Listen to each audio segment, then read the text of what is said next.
said, take it easy, baby, I worked all day and my feet feel just like lead.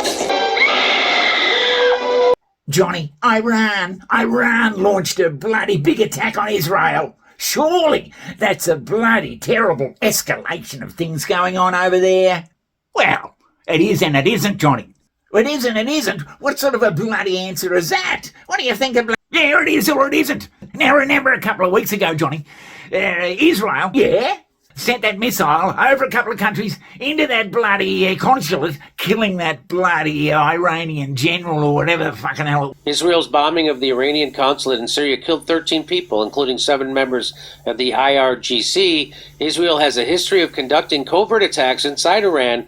Oh, Jesus, yeah. Yeah, just did it. Now, at the time, I thought, Jesus, that's a bit out of left field. What the hell are the bloody Israelis wasting their time fucking around, shooting a missile at a consulate and killing... Yeah, killing a couple of bloody generals or whatever the hell they were. Haven't they got enough to worry about? Then it dawned on me, Johnny. A lot of the Israeli leaders were sitting around wondering what they could do to escalate things over there. What can we do? I know. We'll send a missile, just willy-nilly, over into that consulate, kill a couple of blokes, and then we'll wait and see what happens. Go on, press that button, and we'll wait and see what happens. And they all probably sat like this, waiting. What's going to happen now? Yeah, I thought it was a bit bloody weird myself, you know. Once Israel attacked the Iranian consulate in Damascus, it was inevitable that there would be retaliatory measures. Yeah. It also seems to me to be clear there's been a long-term plan to involve Iran in an escalating conflict. No, because I knew Iran would probably eventually strike back somehow. What do you mean by that? And that would give the Israelis an excuse to pound the Iranians and bloody get America on board to bloody help us pound the Iranians, and it'd be a great thing for Israel and all that sort of shit. Britain's Foreign Secretary David Cameron has rushed out to condemn Iran's recent attacks on Israeli territory. However, he has been far less willing to speak out against the event that precipitated Iran's actions, namely Israel's attacks on the Iranian consulate in Syria, which killed 13. Kay Burley grilled him on that seeming hypocrisy.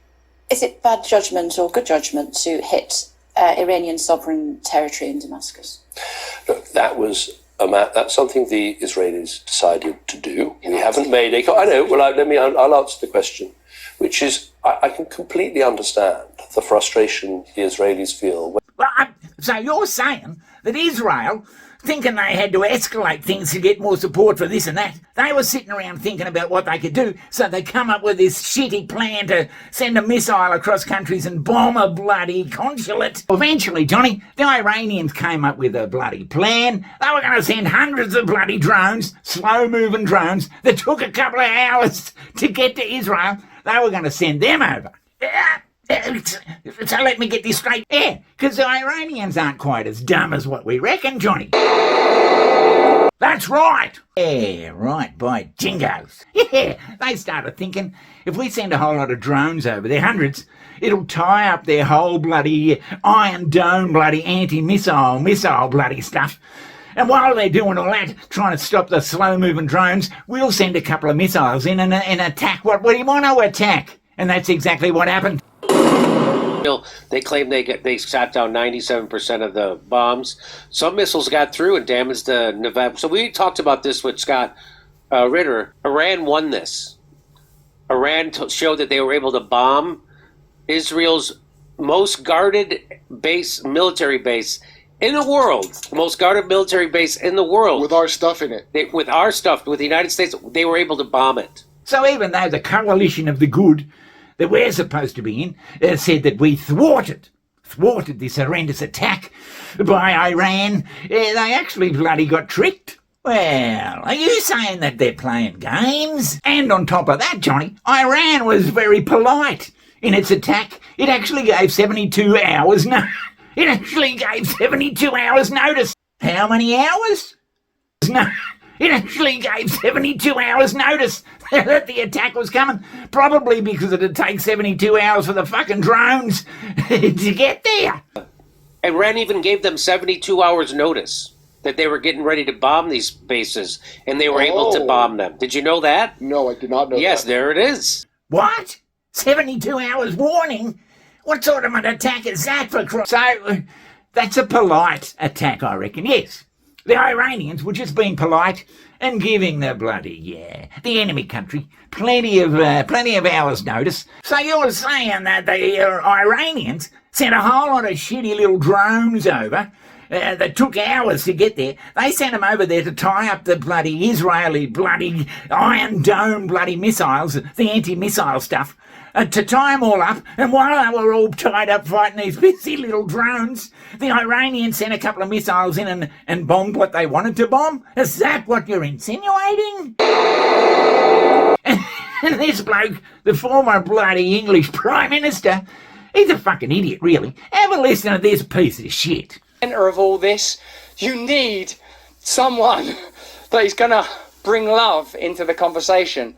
But what we're getting is David Cameron. All these countries that have somehow wondered, well, what is the true nature of Iran?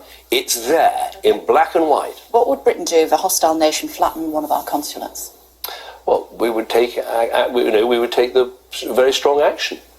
And Iran would say that that's what they did? Well, what they did, as I said, was a massive attack. So they were right to respond, but they overreacted, is that what you're saying? What I'm saying is that the attack they carried out was on a very large scale, much bigger than people accepted. Right to respond. No, look, I love a droning as much as the next person. I've not met a war yet that I don't like and can't profit from in some way or another. But you do not do that while wearing a turban. Countries have a right to respond when they feel they've suffered an aggression. Of course they do. But look at the scale of that response. Had those weapons not been shot down, but they just overreacted. There could have been thousands of casualties, including civilian casualties. I think that's a really important point to take into account.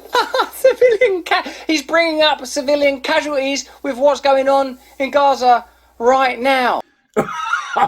He's saying the attack was terrible by Iran, but it was exactly what Israel was hoping would happen.